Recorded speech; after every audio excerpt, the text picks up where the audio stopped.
Hey, Virgin Island chess lovers, community, everyone, players, coaches.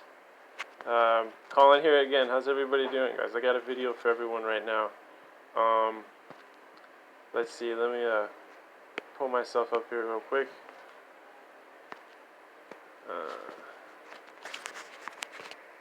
This will be another morning, everybody. This will be another beginner's breakdown video. And in this tutorial, we're just going to kind of talk about some mistakes that I made actually in some of these past videos, and hopefully we can get to the bottom of it and find out how your instructor can make a few less mistakes. So let's watch this game, guys. Okay, let's learn a little something from it, and yeah, let's get right into it, boys and girls. Let's do this, huh? Let's see what we can come up with here. Another beginner's breakdown. But let's talk a little bit more about maybe piece function, how to coordinate, stuff like that. We'll start off here with some pawn moves, a couple knight moves. Kind of just take it nice and slow here. Let the engine catch up with us, and see what kind of suggestions they have. How do we castle again, guys? Swap spots with the rook and the king. There we go. This isn't really like a sound opening. We're kind of just coming up with moves here, guys, so that we can all follow along. And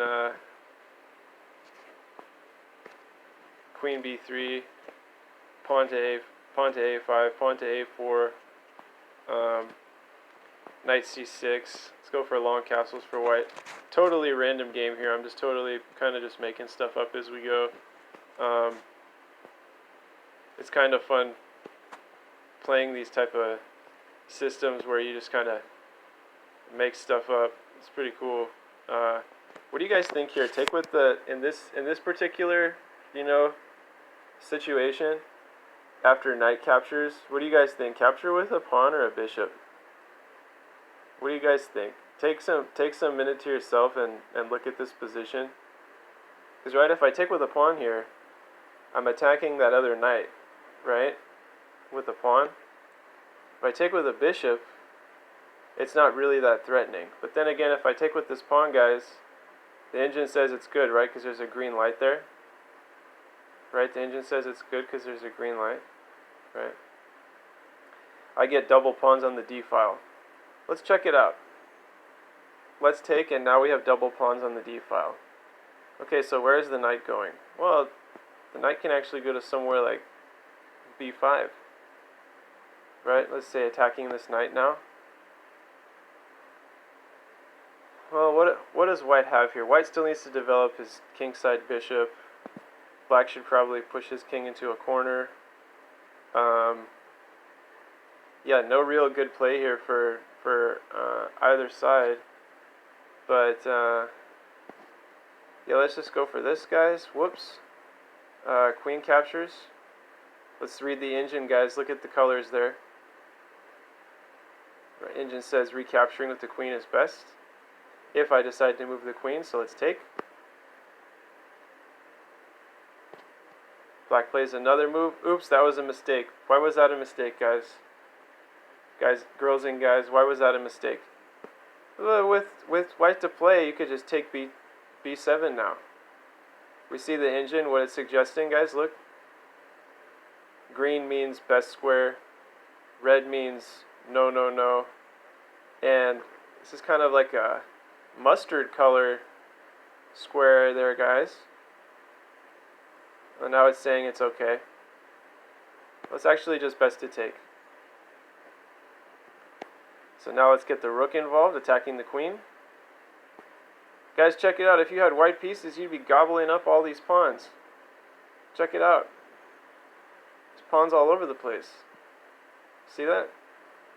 There's a pawn here. There's a pawn there. Why don't we take the f7 pawn? Zoop. Gobble it up. Okay, now Black may have a good counterattack here. Let's play queen b6 now. And now, doesn't white look really exposed with the queen and a rook attacking b2 pawn? I think so. I think so. See, white could maybe go for this. Is there some sort of sacrifice here? I'm not sure. Yeah, I think black's just doing a whole lot better now. How to defend this b2 pawn, guys? How to defend it? Okay, white has to play a defending move. Whoops, we can't do that because then pawn takes. Take it back.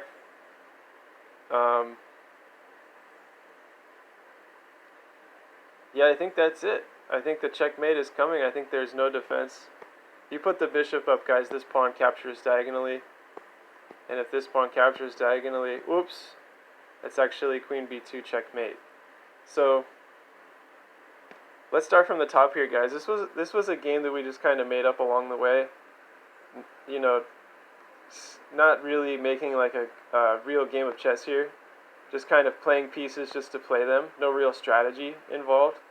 But it's good for this beginner course, guys, because even I learned stuff in these new, newer old variations because they're just nice to look at, right? It's just kind of fun to play random moves over a chessboard and learn from it. So remember, we played bishop there, g5, rook e8,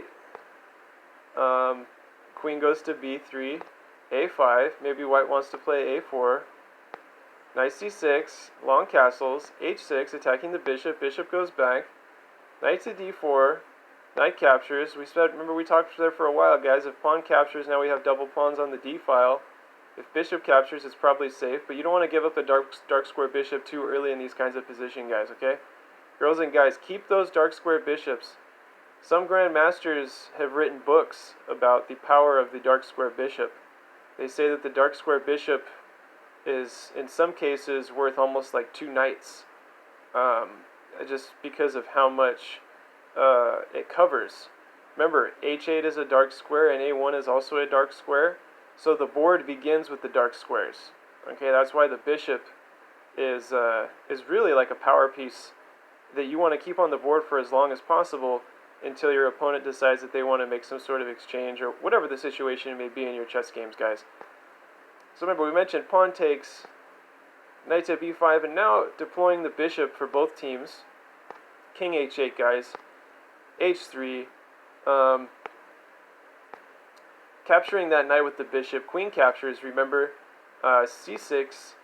And yeah, just kind of putting up a blunder here for the player with the black pieces, right? Just not defending. You see, good players are going to take pawns. Or maybe it's a poison pawn now, because remember what we mentioned, guys, after this little routine here, rook b8, and queen captures another pawn. All black has to do is go to that open square for the queen, and it's basically game over now. So this was actually a really good demonstration, guys, of not to just take pieces. We mentioned that in one of our earlier talks, didn't we, guys, that it's not all about just taking material. It's about positional advantage. Positional initiative. This is what chess is about. Not just taking your opponent's pieces, not just moving your queen all over the board. Develop your pieces, create an advantage for yourself if you can, and then when it comes down to it, once you have the position, then take pieces. White is probably not in a position here just logistically looking at the position of black and what potential black has to create checkmating threats, right? As we found out here at the end of this little demo, 19 move miniature here, and that's what it is, guys. So queen captures. Remember we mentioned just taking the pawns isn't okay. Queen b6 now, only defending move now because there are no other pieces that could defend b2. b2 pawn is so distressed. The king can't defend it twice itself. The bishop can't defend because d4 has already been played. There's a black pawn on d4 occupying that square, so just bishop, pawn takes bishop. Pawn takes, and there's a mating square, guys. King has nowhere to go. King has absolutely nowhere to go. That's queen b2 check and mate. So let's go back to somewhere around here. We played this knight move. We deployed our bishops for both teams. King h8, a3, just some random kind of moves here. Kind of setting up white for failure here with c6. What appears to look like a mistake, guys.